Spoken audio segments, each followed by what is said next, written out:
you how to compress any video without using any software at all through your Mac. So this is the video that I have recorded earlier, and now I just have to open it with QuickTime Player, which is the default player in the Mac, and go to File, Export As. You can choose the format.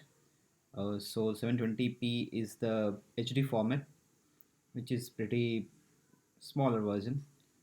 You can choose the something like destination folder where you want to save.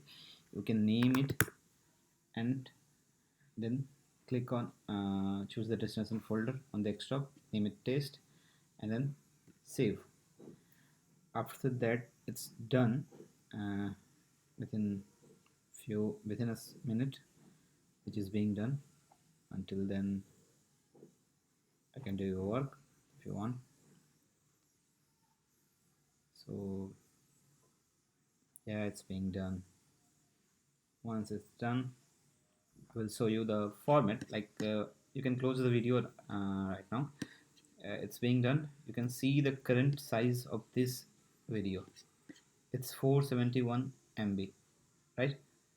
And after that it's done, which is being done here. Right now when you check the image size, it will be 51 MB.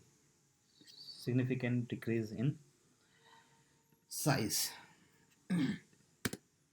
Yeah, that's about it.